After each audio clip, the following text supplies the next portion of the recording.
Last time in our Ezekiel study, in chapter 39, we concluded the section of Ezekiel that records how God will fulfill His promise to restore all of Israel to the land that was promised to Jacob. And then in chapter 40, we began the section that points to the restoration of God's temple in Jerusalem. Ezekiel is given a vision in which God reveals details of how the restored temple is to be constructed. And he does this by having an angel give Ezekiel a tour of the general temple area. The details of the temple itself concluded in chapter 41. Now, today, as we begin in chapter 42, the vision continues with the angel leading Ezekiel on and showing him other buildings in the temple complex area. So in chapter 42, verse 1, the New Living Translation has, "Then the man, or the angel, led me out of the temple courtyard by way of the north gateway. We entered the outer courtyard and came to a group of rooms against the north wall of the inner courtyard." Now, what follows in the next, down through verse 12 here, from verses 2 through 12, what follows here indicates that identical buildings of 3 stories in height were located on both the north and the south sides of the temple between what's called the inner court and the outer court. And so that's all, and I'm not going to go through and read all of this. You can read it later, but that's what's being described here in verses 2 through 12. Now in verse 13, the New Living Translation continues, "Then the man told me, these rooms that overlook the temple from the north and south are holy. Here, that is in these 2 buildings, the priests who offer sacrifices to the Lord will eat the most holy offerings. And because these rooms are holy, they will be used to store the sacred offerings, the grain offerings, sin offerings, and guilt offerings." So after describing the 2 buildings in the outer court, the purpose of their existence is now given here in this verse. Only the priests who were qualified to serve in the temple will be allowed to use them. There will be other priests, but they will not have that opportunity to serve in that area. It will be off limits, as we will see. But we find that the buildings are used both as storage as well as basically dining halls or cafeterias, if you will, for the priests. In verse 14, the New Living Translation goes on, "When the priests leave the sanctuary, they must not go directly to the outer courtyard. That is, they're free to walk around the inner courtyard, which is set off just for them. That's the courtyard of the priests.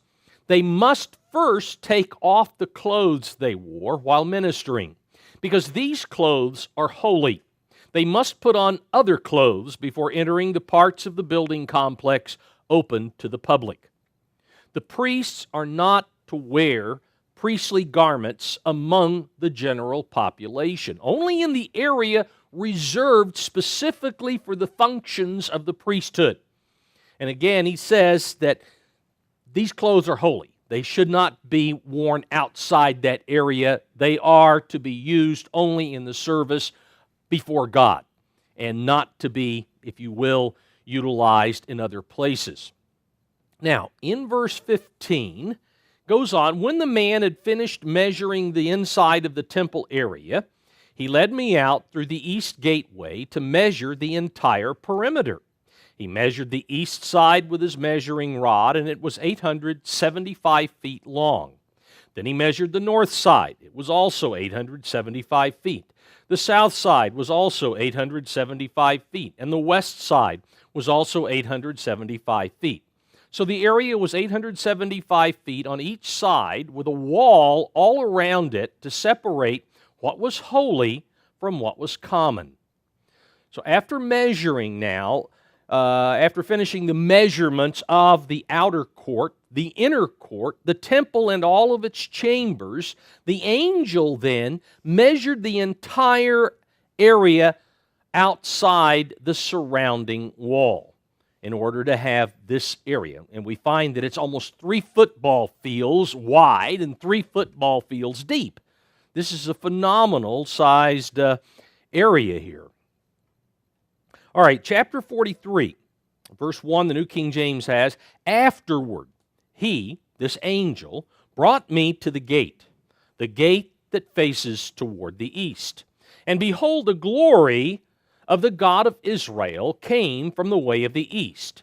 His voice was like the sound of many waters," or as Tanakh has, was like the roar of mighty waters. "And the earth shone," or the earth radiated, the New English translation has, the earth radiated with his glory. Now, the return of God's glory, or God's presence, as the Tanakh translation generally utilizes in place of glory, it has the presence. But the return of God's glory to this temple completes the restoration process. Temple is complete. God is now come. Once all of Israel's descendants are gathered and brought back to the land, it will be time for God to establish His dwelling place among them once again. Verse 3, Revised English Bible. "The form," Tanakh has here, the vision. So the form or the vision, and I believe form is probably more accurate based upon what details Ezekiel gives us in the next couple of verses here. "The form that I saw," that is, within the vision there was a form. "The form that I saw was the same as I had seen when he came to destroy the city."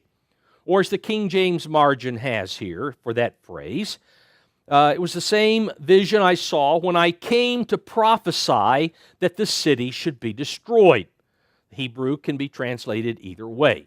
That he, that is God, came to destroy the city, or when I came to prophesy in the vision earlier in the book of Ezekiel, back in chapter 8. At that time, when Ezekiel prophesied, he goes on to say here, "The form that I saw was the same as I had seen when he came to destroy the city, the same I had seen by the river Kabar," or by the Kabar Canal, as Tanakh has, "and I prostrated myself," that is, he fell face down on the ground to show honor to God. So, again, the presence of God was in the vision that was given to Ezekiel back in chapters 8 through 11, when God showed him the reasons for, as well as the destruction of the city of Jerusalem. At that time, in chapters 8 through 11, Ezekiel noted that God's appearance, that is the form of God, remember God in chapter 1, when he was by the Kabar Canal, he saw the presence of God sitting on a throne. Then there was a plate or some type of a floor that was below the throne, and below that were the 4 cherubim with their wings moving, remember, like wheels and so forth and so on. So that's the form. It seems to be the form of God in that vision is what he's talking about here. But at that time, Ezekiel noted that God's appearance was just as it had been when God first began using him as a prophet back there by the Kabar Canal. That is, the vision when he came to destroy the city, or when Ezekiel came to prophesy about the destruction of the city in chapters 8 through 11, was the same form that he had seen initially when God first came. And so now, once again, that same form of God comes again. And so it's the same in all 3 of these visions. In verse 4, New International goes on, "The glory of the Lord entered the temple through the gate facing east." Prior to the destruction of Jerusalem, the glory of the Lord, or the presence of the Lord, had been withdrawn from the temple and from Jerusalem in stages. Back in chapter 10, we are told that God first removed his presence from the temple itself.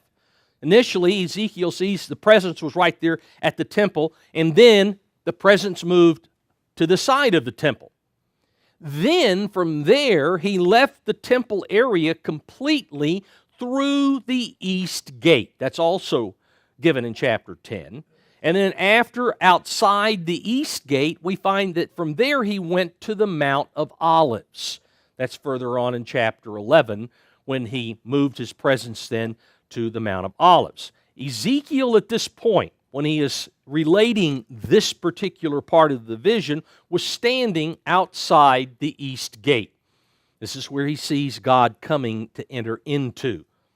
Verse 5, the New International goes on, "Then the Spirit lifted me up and brought me into the inner court, and the glory," or again, as Tanakh would have, "the presence of the Lord filled the temple."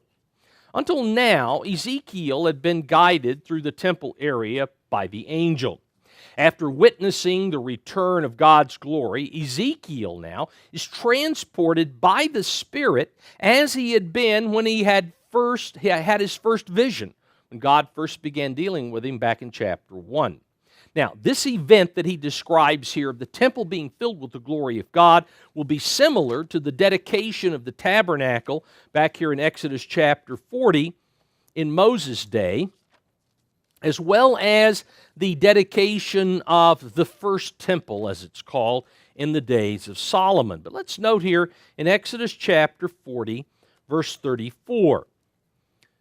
It says, "Then the cloud covered the tabernacle of meeting, and the glory of the Lord," same terminology back here in Ezekiel 43:5, "the glory of the Lord," it tells us, "filled the tabernacle.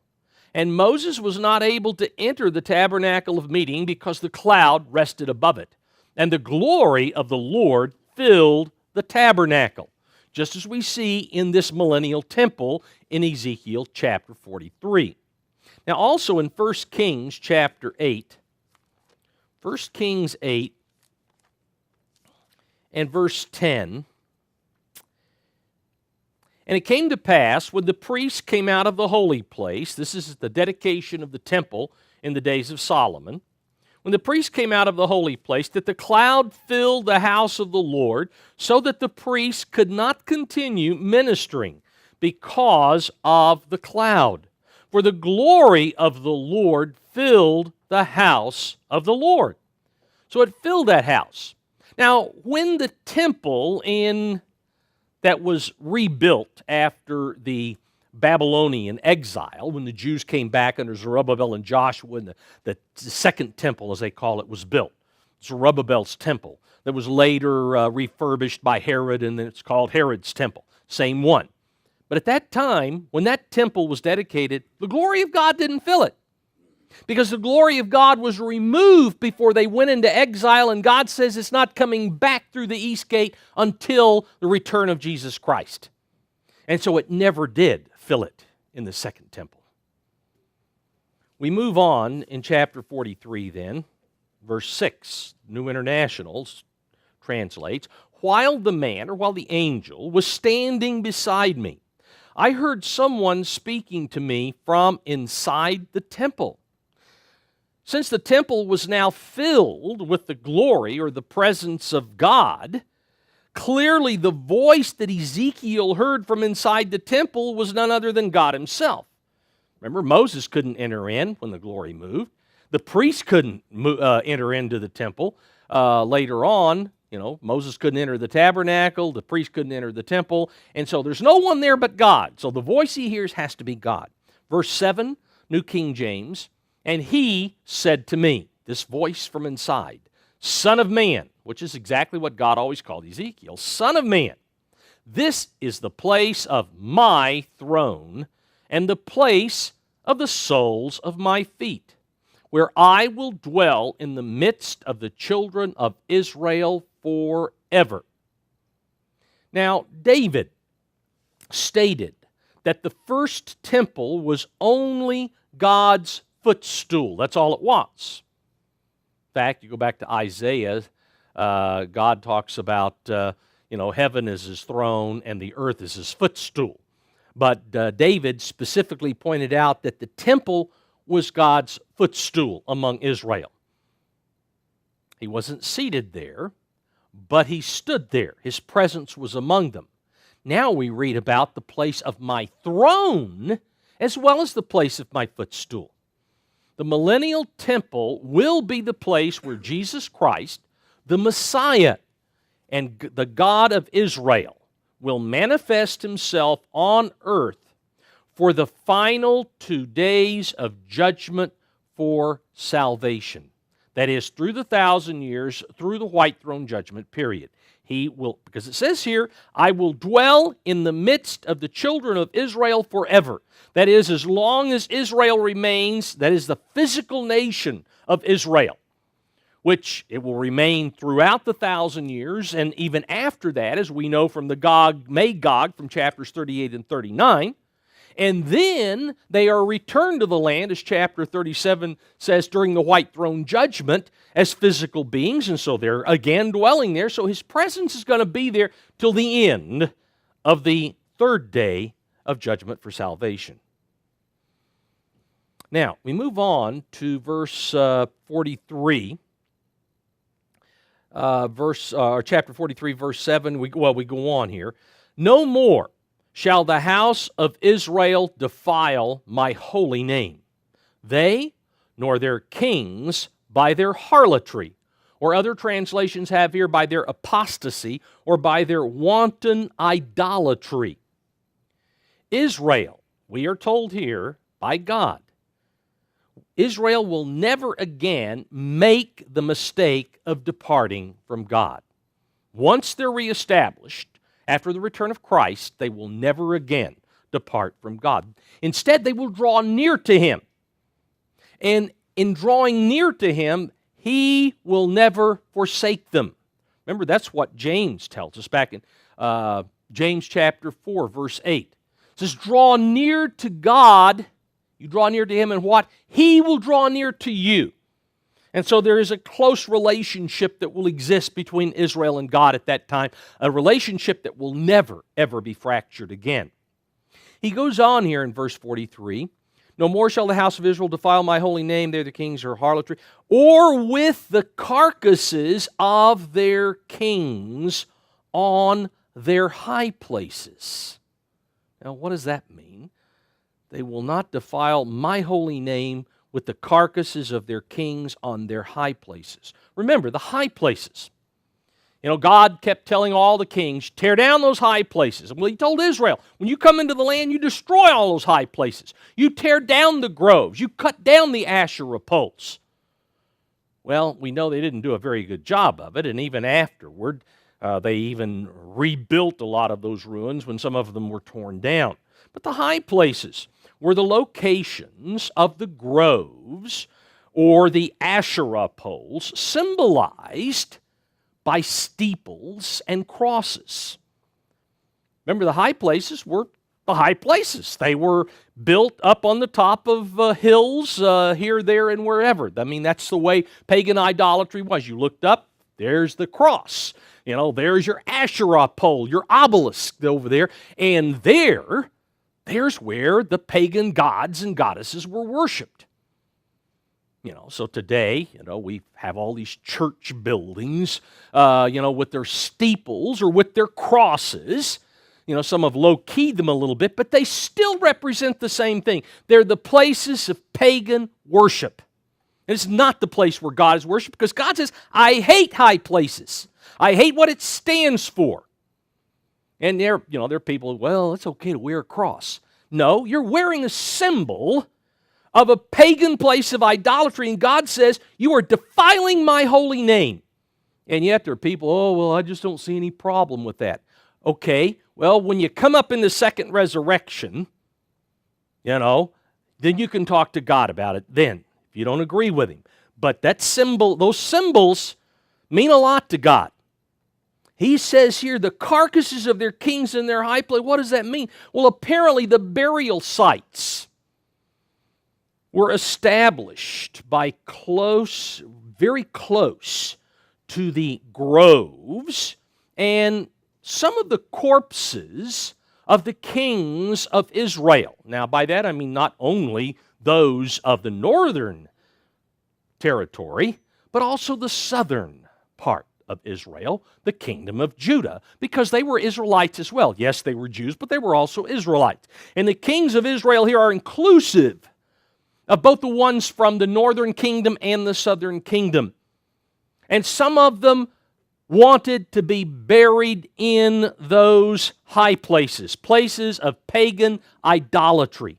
Even today, I grew up in the South, and in the South, as you drive around, and even around here sometimes in a rural area, you're going to find, if you're driving around, here's one of the high places, there's a big steeple over there, there's a big cross over there, and right next to it is what? A cemetery. A cemetery. And they, that's a high place. It represents a high place. People want to be buried right next to the high place. And people who aren't buried next to the high place, okay, we've got a municipal cemetery. What do they put over their graves? Tombstones, a big cross on them. Or there's just simply a cross. Look at Normandy and all of those crosses over there in France that mark the graves of all of those who died in World War II, especially the invasion of Normandy. But that's what they represent, even to this very day. And there have been literally millions, tens of millions of people that have either tombstones or grave markers in the shape of crosses, symbolizing the grove. And that's where they're buried. And God talks here like He doesn't really appreciate that, because the king set the example and the people would then follow. Followed them into idolatry. Wanton idolatry, as the Revised English Bible translates it here in verse 7. Going on in verse 8, New King James has, when they set their threshold there, that is the kings, when they, the kings, set their threshold by my threshold, and their doorpost by my doorpost, with a wall, or as the Revised English Bible has here, with only a wall. That's all that separates, just one wall between them and me. They defiled my holy name by the abominations, or disgusting practices, the Complete Jewish Bible has, by their disgusting practices which they committed. Therefore I have consumed them in my anger. The palace of the kings of Judah, remember where it was built?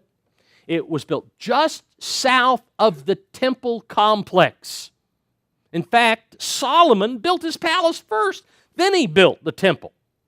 He was more interested in getting his palace up.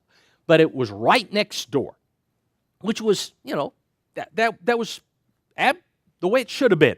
Because being in such close proximity to the temple, the palace, the king, he opens his drapes, and there in front of him is the temple right next door. You would think that having such close proximity to the temple, that the kings should have been more mindful of God and His law. The kings were supposed to be mindful of God, supposed to be mindful of His law. Remember, God inspired apparently Ezra to include in the book of Deuteronomy the regulations of kings. And kings had the obligation, well, it had to be earlier than Ezra, but at any rate, the kings of Israel had a responsibility to write out the law. They had that responsibility. They were to be mindful of the law, and to be able to see the temple should, boom. Well, I'm appointed king over God's people, but they didn't look at it. They're this is mine. This is all mine. Kind of like politicians today, greedy for power, greedy to rule over people. In all too many cases, the kings of Judah openly embraced pagan idolatry and treated God with utter contempt. Even Solomon built idolatrous shrines, high places. He erected, no doubt, many steeples and crosses within sight of the temple in Jerusalem. He did it for his pagan wives, and he got pulled into it. You go back and read 1 Kings 11, and he got sucked right into that. In fact, even earlier here in Ezekiel, back in chapter 8, Ezekiel had been given a vision so that he was shown what was taking place in Jerusalem in his day and time. And the leaders of Israel, the elders, were coming and worshiping idols, even within the confines of the walls of the temple. And then you had the women who were openly baking their hot cross buns for Tammuz. And then you even had the priest standing and worshiping the sun rising in the east. That's how blatant the idolatry was. And God says it was because of this that I consumed them in my anger. So it makes a difference to God what people do. And well, that was done way back then. We don't need to worry about crosses and all of that's okay. No, it's not okay. Not with God, it's not. Because it is a stench in His nostrils for what it represents. Verse 9. Now, let them put their harlotry or their apostasy or their wanton idolatry, depending on your translation, and the carcasses of their kings far away from me. Now at this time, now that the temple has been rebuilt, the restored temple, my presence is here. Now let them put all of this away, and I will dwell in their midst forever. Well, the people will finally be able to perform these functions that God states, because God will give them a new heart and a new spirit to make this restoration with Him possible. Because without it, they certainly proved inadequate and incapable of developing this type of a relationship. Verse 10, Son of man, describe the temple to the house of Israel, that they may be ashamed of their iniquities. Let them measure the pattern, or let them consider the plan the New International has. The need for a new temple to be erected at that area directs attention back to the destruction of the one that was first built. Thus, the descendants of Israel will be forced to recall the reason the first one was destroyed. That is the temple that was built by Solomon. And then the one that was later built by Zerubbabel. It too was destroyed. In verse 11, Tanakh translates, when they are ashamed of all they have done, make known to them the plan of the temple and its layout. But make sure that they have been shamed first. This is what's got to happen. When they are ashamed, once all of these things are added up, they understand who they are. Because today a lot of them don't understand who they are. And they will be told, you are a descendant of Jacob. You are responsible for worshiping me, the God of Israel. And so they're going to be ashamed. And once they're ashamed, make known to them the plan of the temple and its layout, its exits and entrances, its entire plan, and all the laws and instructions pertaining to its entire plan. Write it down before their eyes, that they may faithfully follow its entire plan and all its laws. Ezekiel relayed all of God's instructions to the house of Israel, who were in exile with him at that time. No question about it. He did relate that information. Then he recorded these instructions for the house of Israel, who will survive the wrath of God at the close of the age. For they, the house of Israel, the descendants at the close of the age, they will be the ones responsible for the construction of this temple. Not the ones who lived in Ezekiel's time, because they won't be back until the second resurrection. Maybe there might be a few other than Ezekiel who will be in the first, but most will no doubt be in the second. In verse 12, Tanakh translates again, such are the instructions for the temple on top of the mountain. The entire area of its enclosure shall be most holy. Thus far, the instructions for the temple. So God is very explicit here. Nothing will be allowed to be built on that mountain other than this complex 875 feet by 875 feet. The temple complex. It's strictly for the worship of God and nothing else. Verse 13, going on in Tanakh, and these are the dimensions of the altar in cubits, where each is a cubit and a handbreadth. The trench, also translated the base or the gutter in other translations, shall be a cubit deep and a cubit wide, with a rim 1 span high around its edge, and the height shall be as follows. Now I'll read verse 13 from the New Living Translation, which helps us comprehend exactly the dimensions. These are the measurements of the altar. There is a gutter all around the altar, 21 inches deep and 21 inches wide, with a curb 9 inches wide around its edge. So the curb is the span, and the span is 9 inches. 9 inches around its edge, and this is the height of the altar. So this gutter at the base that goes all the way around the altar is for catching the blood that comes off the altar. That's the reason for the gutter, is for the blood to run off. And so now begins in the next verse, in verse 14, the instructions for the construction of and the consecration of the altar for animal sacrifices. Verse 14 continues, from the gutter, the altar rises 3.5 feet to a lower ledge that surrounds the altar and is 21 inches wide. From the lower ledge, the altar rises 7 feet to the upper ledge that is also 21 inches wide. The top of the altar, the hearth, that is the very top where the burnt offerings would be made, the top of the altar, the hearth, rises another 7 feet higher, with a horn rising up from each of the 4 corners. So again, the hearth is the platform where the sacrifices are to be burned. We find here that that hearth is, at least from the dimensions given in the New Living Translation, we're told that it's 17.5 feet from ground level to the top. Now that's a substantially tall altar. Verse 16, going on in the New Living Translation, the top of the altar is square, measuring, note this, 21 feet by 21 feet.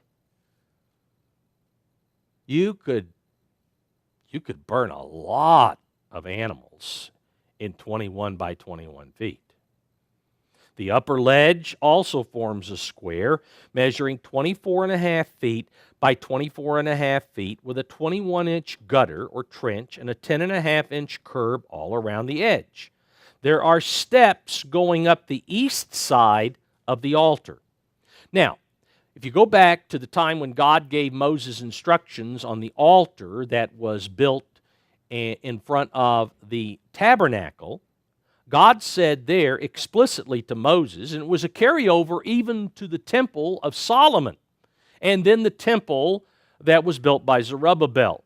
But there, God prohibited the building of steps for the altar. It says you cannot build steps because it was a height that, it could be operated. I mean, you'd have to be 30 feet tall in order to operate on an altar that is 17.5 feet from ground level up to stand on. Even if you're standing on the ledges as you go up in this almost pyramid type of arrangement, a step pyramid, still you got 7 feet between you and the next ledge. And there aren't too many people that are that tall that would be able to even reach up and not see what they're doing. So the altar had to be, will have to have steps in order for the altar to be serviced, in order for any animal sacrifices to be made. Verse 18, and he said to me, that is God speaking out of the temple again, he said to me, Son of man, thus says the Lord God, these are the ordinances or regulations or directions, depending on your translation, for the altar on the day when it is made, for sacrificing burnt offerings on it, and for sprinkling blood on it. Before the altar can be used, it must be consecrated, and the priests who serve at that altar must be ritually purified or sanctified.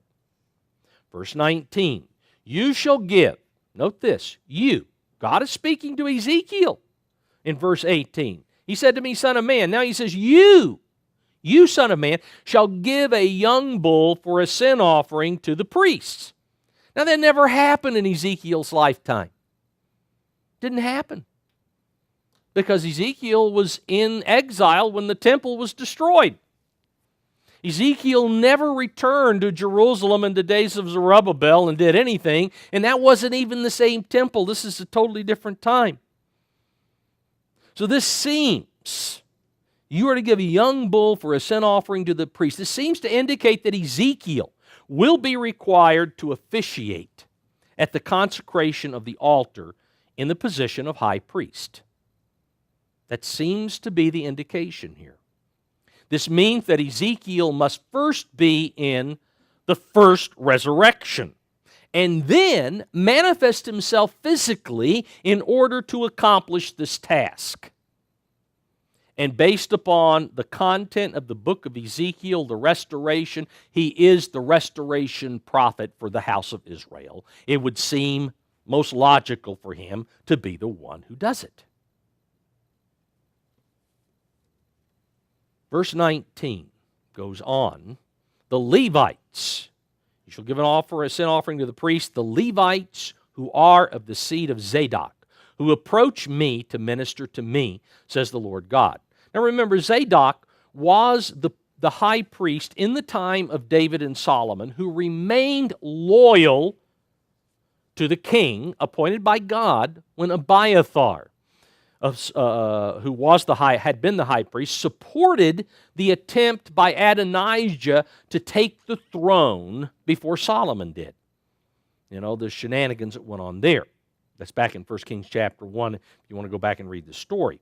But Zadok was also a descendant of Phinehas. Remember, God, after the episode at the temple of Baal at Mount Peor, God promised to make a covenant of an everlasting priesthood with Phinehas. And Zadok is a descendant. Verse 20, you are to take some of its blood, New International has, you're to take some of its blood, put it on the four horns of the altar and on the four corners of the upper ledge and all around the rim, and so purify the altar and make atonement for it. So Ezekiel is the one that is told to do this. You. Verse 21, you are to take the bull for the sin offering and burn it in the designated part of the temple area outside the sanctuary. Verse 22, on the second day you are to offer a male goat, or as some other translations, a kid of the goats, without defect for a sin offering. And the altar is to be purified as it was purified with the bull. Verse 23, when you have finished purifying it, you are to offer a young bull and a ram from the flock, both without defect. You are to offer them before the Lord, and the priests are to sprinkle salt on them and sacrifice them as a burnt offering to the Lord. Now remember, salt, back in Leviticus chapter 2, we're told there that salt is a symbol of the everlasting covenant between God and Israel. And so the salt is placed as a reminder of this everlasting covenant that exists. Verse 25, New International has, for 7 days you are to provide a male goat daily for a sin offering. You are also to provide a young bull and a ram from the flock, both without defect. For 7 days they are to make atonement for the altar and cleanse it. Thus they will dedicate or consecrate it. Verse 27, Tanakh translates, and when these days are over, then from the 8th day onward, the priest shall offer your burnt offerings and your offerings of well-being. That the you here, or the your, would be that of Israel. Your offerings of well-being, or peace offerings, or fellowship offerings, other translations have, on the altar. And I will extend my favor to you, declares the Lord God. Once the priests are ritually purified and the altar is consecrated, the burnt offerings and the peace offerings of Israel will be regularly offered to and shared with God. So there's going to be a lot of sharing in these offerings. Now, in chapter 44, verse 1, then he brought me back to the outer gate of the sanctuary, which faces toward the east, but it was shut. Ezekiel, remember, had been back up here in chapter 43, verse 5. He had been standing in the inner court the last time we saw his location, but now he's brought back toward the outer east gate by which he had earlier entered. Verse 2, New King James, and the Lord said to me, this gate, the east gate, shall be shut, it shall not be opened, and no man shall enter it, because the Lord God of Israel has entered by it. Therefore it shall be shut. The permanent closure of the gate, and again, this is the gate that comes through the outer wall, the gate that separates the outside from the outer court. Okay, that's the gate he's talking about, because once he enters into the temple complex, that gate will be shut. And it emphasizes that God's glory will never again leave the temple until the final day of judgment for salvation comes to a close. God never intends to leave. He tells us it's not going to happen. Israel, he's going to be with them forever. We've already read that earlier as well. Now, verse 3, the New Living Translation has, only the prince himself may sit inside this gateway to feast in the Lord's presence. Now, the identity of this prince or ruler is not completely certain. David, back in chapters 34 and 37, you'll find in both of those chapters that David is designated as the prince of Israel forever. That is, as long as Israel is a physical people and a nation. But remember, too, according to Hebrews chapter 11, David will become spirit at Christ's return. He participates in the first resurrection. So he will be spirit.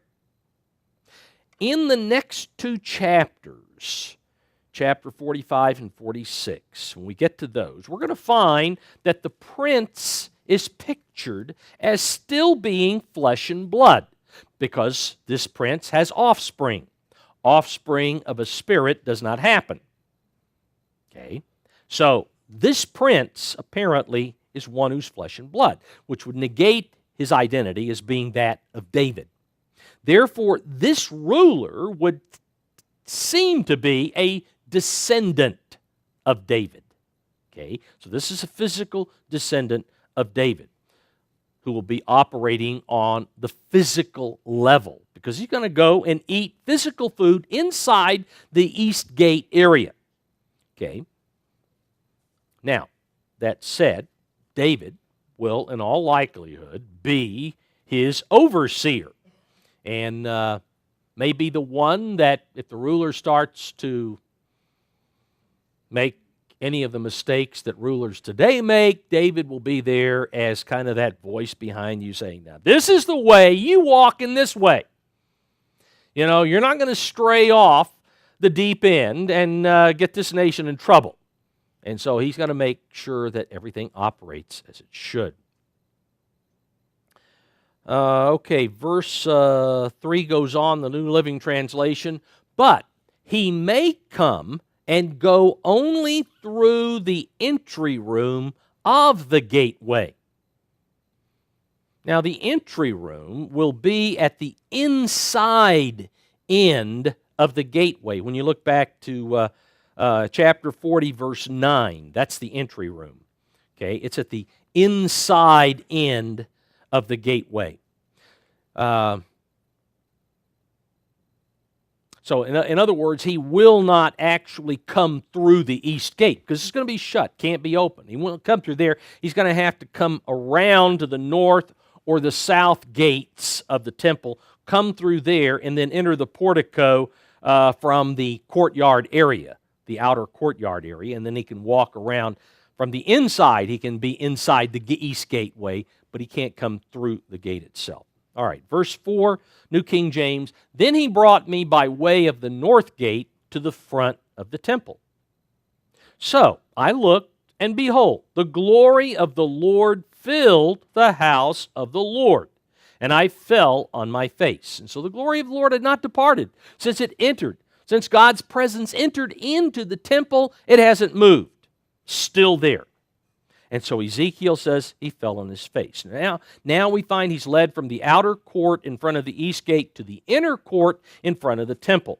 However, he, even Ezekiel, could not go through the inner gate because it was kept closed on it was kept closed on the Sabbath, or it was only open on the Sabbath and the new moons. It was closed all the rest of the time.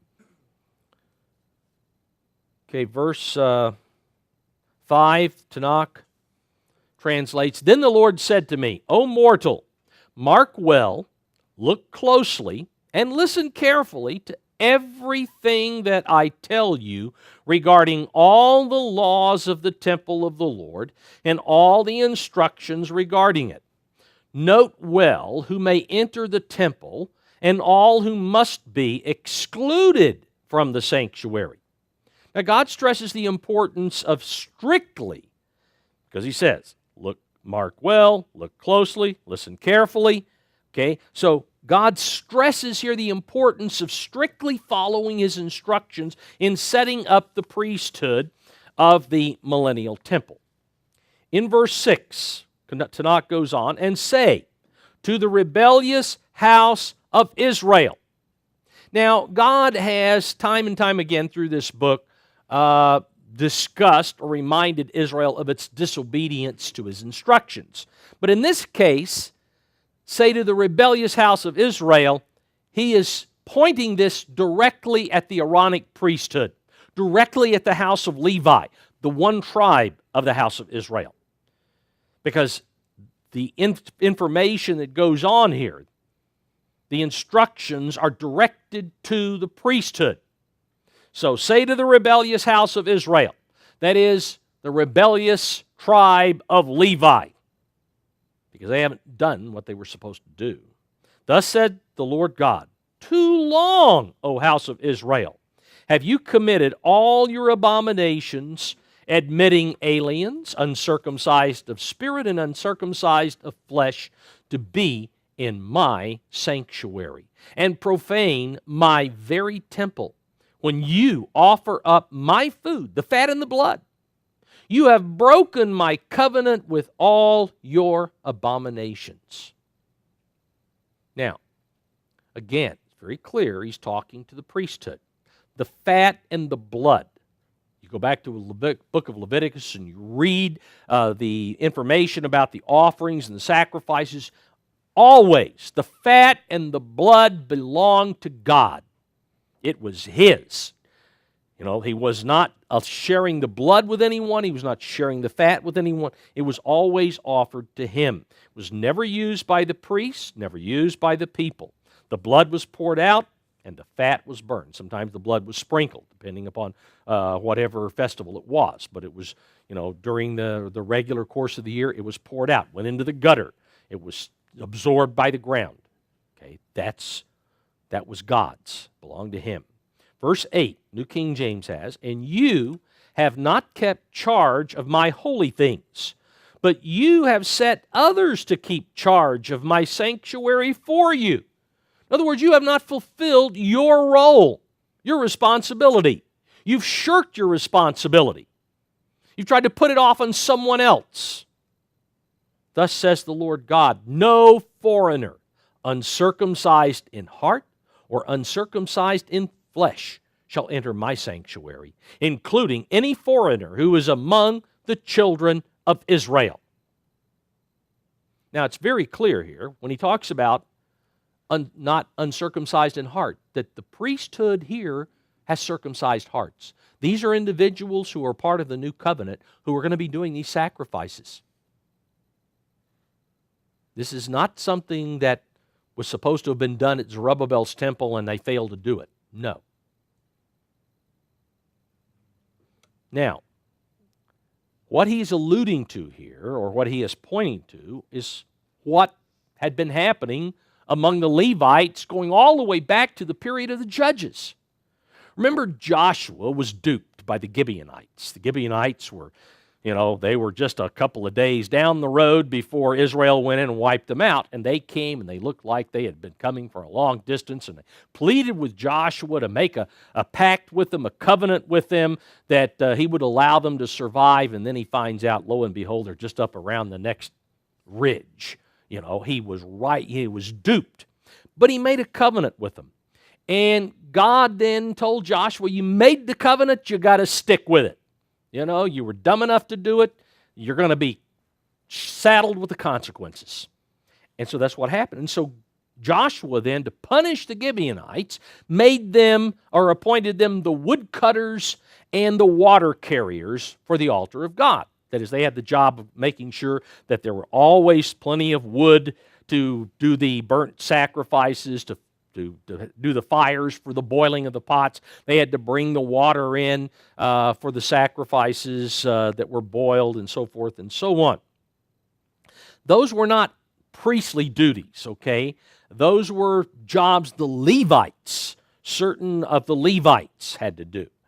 But it was not a priestly duty to just supply the water and the wood. However, over time, the Levites began to use other non-Israelites for more and more of their duties, so they wouldn't have to do it. We'll get somebody else to do our job for us. In the time of Nehemiah, which was even after Ezekiel lived, in the time of Nehemiah, you find back in Nehemiah chapter 13, there was an Ammonite by the name of Tobiah, uncircumcised of heart for sure, and uncircumcised of flesh as well. And this one was given a living chamber in the temple complex. This is another thing that God's talking about. We don't know how often that occurred, but considering what we read about the priesthood and how they sloughed off their responsibilities and jobs, it probably happened a lot more than just the Tobiah incident. In verse 10, and the Levites who went far from me when Israel went astray, who strayed away from me after their idols, they shall bear their iniquity. Or the New International has, they will bear the consequences of their sin. Now, the consequences of their sin, or they will bear their iniquity, will fall on the generations of these individuals, of these Levites, who live during the time of the 1,000 years, the time of the second day of judgment for salvation. Then, during their day of judgment for salvation, that is, those who messed up back historically, during their day of judgment for salvation, following the second resurrection, they will personally bear the consequences of neglecting their responsibility during the time when they lived previously. They will be responsible, and they're going to pay a price for it, as he goes on to show. Verse 11, New International. They may serve in my sanctuary, having charge of the gates of the temple and serving in it. They may slaughter the burnt offerings and sacrifices for the people and stand before the people and serve them. In other words, all of the menial work which had been done by the Gibeonites and others through the years, the supplying of the wood necessary for the altar fire, of carrying water for washing and for boiling the sacrifices, carrying water for the laver where the priests were to bathe themselves before they put on their holy garments. All of those things they would be responsible for doing. As it shows here in the first part of verse 11, they will serve as gate guards. Remember all the gates that we've covered in earlier in the earlier chapters here of this section. All of those gates need a guard. Every one of them have a room where the guard stays, so that no unauthorized individuals make it through into holy territory. There are certain requirements that have to be made. And so they had guards. They would be able to sacrifice animals, which again, you go back to the first part of Leviticus and what was required. When someone brought an offering because they had sinned, that individual who brought it had to slit the throat of the animal. That was their response. They were responsible for sin, and it was blood that they would be responsible for shedding. Now, the priests held the bowl and collected all the blood, and that's the duties that he's saying. You'll be able to do those things. That you can do. But, verse 12, New International going on, because they served them in the presence of their idols and they caused the house of Israel fall into sin. Therefore, I have sworn with uplifted hand that they must bear the consequences of their sin, declares the sovereign Lord. They are not to come near to serve me as priests or come near any of my holy things or my most holy offerings. They must bear the shame of their detestable practices. So the worst consequence of all for the sins they committed will be being denied the opportunity to serve as priests. They'll never be able to enter in to the holy place. They're not going to be able to do what the priests who are descended from Zadok will be allowed to do. Verse 14, New Living Translation has, they are to serve as the temple caretakers, taking charge of the maintenance work and performing general duties. So all of their service will be performed in the courtyards of the temple, not in the temple itself. Verse 15, Tanakh goes on, but the Levitical priests descended from Zadok, who maintain the service of my sanctuary when the people of Israel went astray from me, they shall approach me to minister to me. They shall stand before me to offer me fat and blood, declares the Lord God. They alone may enter my sanctuary, and they alone shall approach my table to minister to me, and they shall keep my charge. The line of Zadok priests ended in 171 BC, when Antiochus Epiphanes appointed Menelaus to be high priest of the Jews. So they had served, even in the time of the Second Temple, down to 171.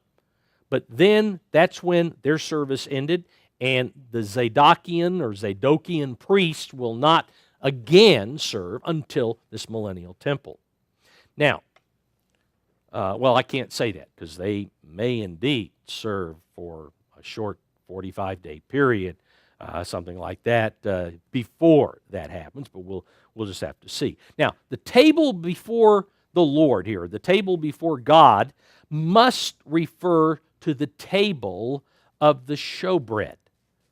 Because remember, the altar is called the table of God in several places, but here, the table, he's talking specifically about the table that's inside the holy territory where the non-descendants of Zadok will be denied entrance. Verse 17, the New International goes on, when they enter the gates of the inner court, they are to wear linen clothes. They must not wear any woolen garment while ministering at the gates of the inner court or inside the temple. They are to wear linen turbans on their heads and linen undergarments around their waists. They must not wear anything that makes them perspire, or other translations say sweat. Now, from these verses, from verses 17 and 18, through the close of this chapter, God gives 7 specific regulations that the priests will be required to observe. Many of these were required under the priesthood going all the way back to the time of the tabernacle. The linen clothes that they are required to wear, or will be required to wear, not only symbolize purity by their whiteness, but because white reflects light, and linen is fairly lightweight when compared to animal skins and wool and so on, the linen clothes are also to serve to keep the priests cooler, preventing the soiling of the garments through perspiration, which would make the garments unclean. They are to be clean, not supposed to have, discoloration under the arms and all of that. I mean, they're supposed to be solid white, representing righteousness. Verse 19, New International. When they go out into the outer court where the people are, they are to take off the clothes they have been ministering in and are to leave them in the sacred rooms and put on other clothes, so they do not consecrate the people by means of their garments. It will be necessary for the priest to set an example, which can be observed by all the people. The priest must reflect the proper example even when out of uniform.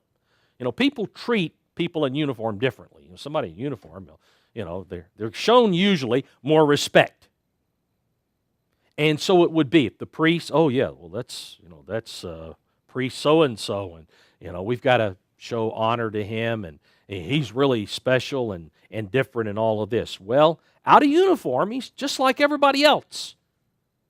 And that's what the people are supposed to see. The people must discern that God's way is more than the surface connected with the temple. God's way is the way these men will live when they're not in uniform. Verse 20, nor shall they shave their heads, nor let their hair grow long, but they shall keep their hair well trimmed.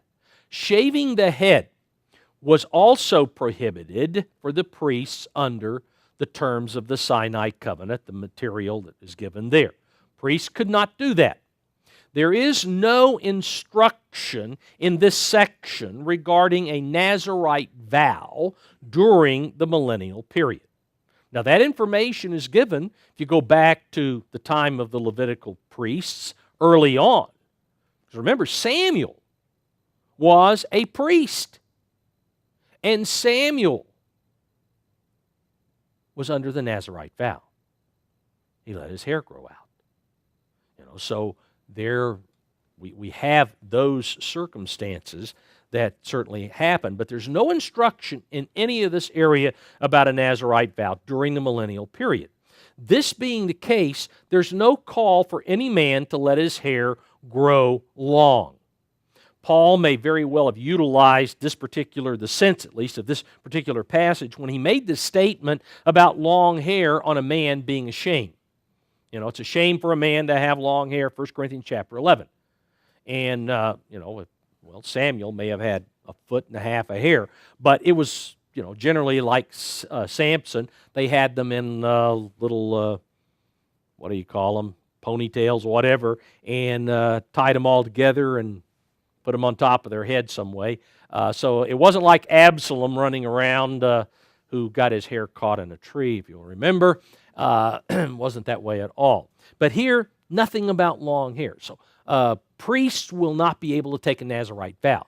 But there should be no reason to take a Nazirite vow because Christ is right there. You don't need that vow.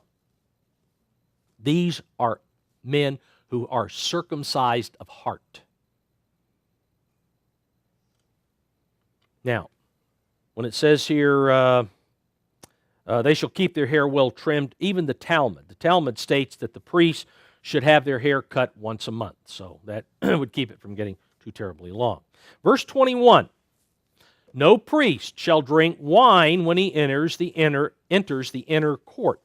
Service before God is to be fulfilled while the priest is in full control of his faculties, not under the influence of alcohol.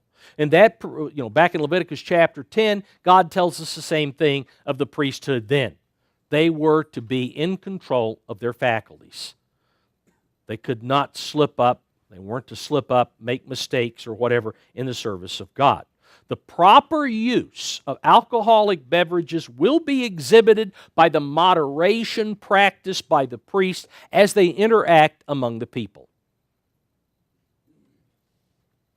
Verse 22, New International translates, they must not marry widows or divorced women. They may marry only virgins of Israelite descent or widows of priests.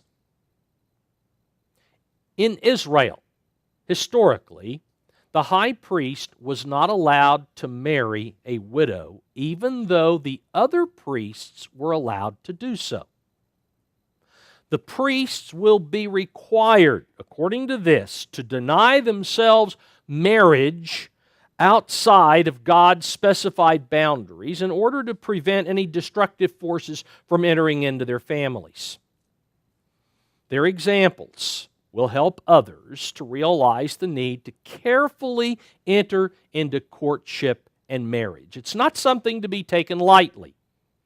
God is the one who invented the institution of marriage, and He's the one that calls the shots. Verse 23, "And they shall teach my people the difference between the holy and the unholy, and cause them to discern," or as the New International has here, will show them how to distinguish between the unclean and the clean. Everything from marriage to alcohol use to the cutting of hair can be done in a holy or an unholy fashion. And they're supposed to teach by example as well as what they say. They're to live what they teach. It will be the priest's responsibility to teach by word and example the right way of life, the moral way of life, the way that God lays out in His standard of morality called the Ten Commandments. Back in Deuteronomy chapter 33, this was a job that was given to the Levites then. The Aaronic priesthood among the Levites. Deuteronomy 33 verse 10, "They shall teach Jacob your judgments and Israel your law." That's who the Levites, the Aaronic priesthood among the Levites, were required to do that. In Malachi chapter 2, Malachi 2 and verse 7, breaking in here, talks about the priest and goes on, "is the messenger of the Lord of hosts." The priest is the messenger. He transmits what God's directive is. That's his job. That's the job of the priest. And that's exactly what God says back here in chapter 44, verse 23. "They shall teach my people the difference between the holy and the unholy." God shows, and then they will have that job. Verse 24, New International. "In any dispute, the priests are to serve as judges and decide it," that is, the dispute, "to decide it according to my ordinances," or my judgments, the New King James has. This will involve sitting in Moses' seat, as Jesus defines it back in Matthew chapter 23, verses 2 and 3. In all areas where a judicial decision must be rendered, the priests, it will be the priests who have the authority to rule and make a resolution of the problem. And it will all be done based on God's law, not on human reasoning. It will be done based upon God's law. Because it's to be done according to my judgments, God says. Verse 24 goes on, the Tanakh translation, "They shall preserve my teachings and my laws regarding all my fixed occasions," or all my appointed festivals, the New English translation has, "and they shall maintain the sanctity of my Sabbaths." All of God's teachings from the Scriptures regarding the days that He has made holy and how those particular days are to be preserved will be preserved and taught so that the Sabbaths, both the weekly Sabbath and the annual Sabbaths, will be properly set apart from all other days of the week and the year. In fact, in Isaiah chapter 66, verse 23, breaking into the verse, we are told, "And from one Sabbath to another." This is the time of the millennium, during the time that this millennial temple will be in operation. "From one Sabbath to another shall all flesh," not the Jews, "all flesh, every person of every nation, From one Sabbath to another shall all flesh come to worship before me, God says. Sabbath is God's. It doesn't belong to anybody else. God gave it to Israel to keep. The Jews have given the responsibility of preserving it, and they have. But it's God's. In Zechariah 14 and verse 16, we're told here that all the nations shall even go up from year to worship the King, that is Jesus Christ, and the close of the verse, and to keep the Feast of Tabernacles, annual festival. That's all nations. And so they are God's. And when God says here in verse 24, they shall preserve my teachings and my laws regarding all my fixed occasions, all my appointed festivals, and maintain the sanctity of my Sabbaths, they will be instituted, and it won't be just Israel keeping them. When Christ returns, the entire world will be doing it.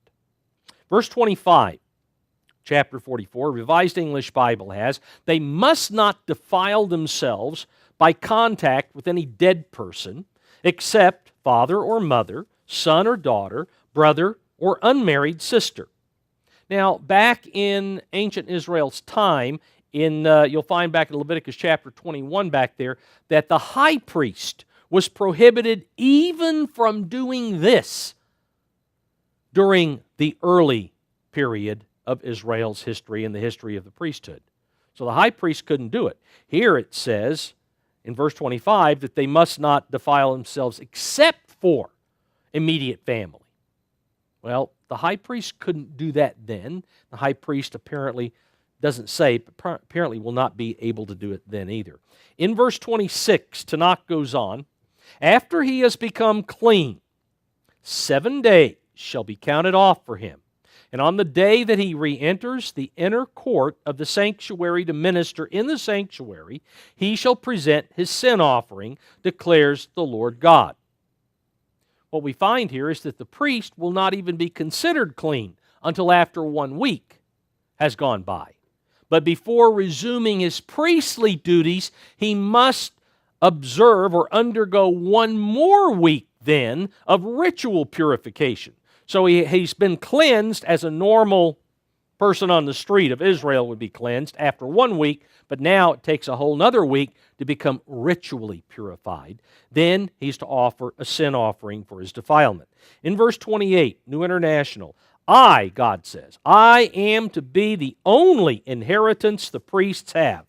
You are to give them no possession in Israel. I will be their possession.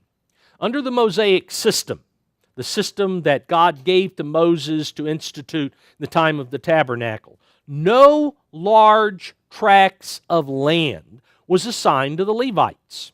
You can go back and check Deuteronomy chapter 18. You find that they were given no land holdings. Instead, all of God's possessions automatically reverted to the tribe of Levi, as the next verse goes on to show here.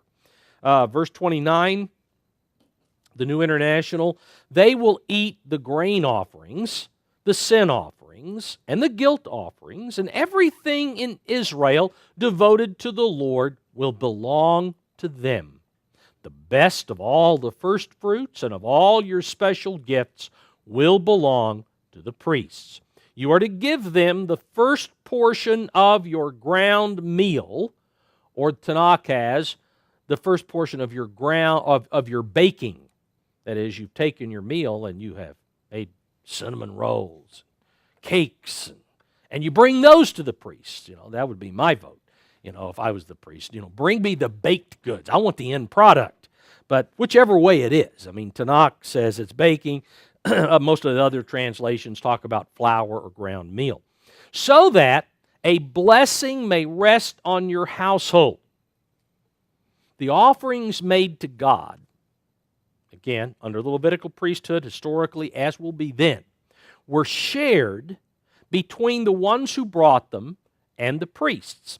The devoted things blessings that are mentioned here included all kinds of personal property which could not be redeemed and had to be given to the priest. Leviticus chapter 27 talks about some of those items like, mules and certain things you could not redeem because maybe it would be considered an unclean animal, but it was an animal that you could work with, horses and whatever. So that belonged then to the priests as well. The blessing that he mentions here in the latter part of verse 30, the blessing which comes on those who faithfully support the priest is based on a promise back in Proverbs chapter 3.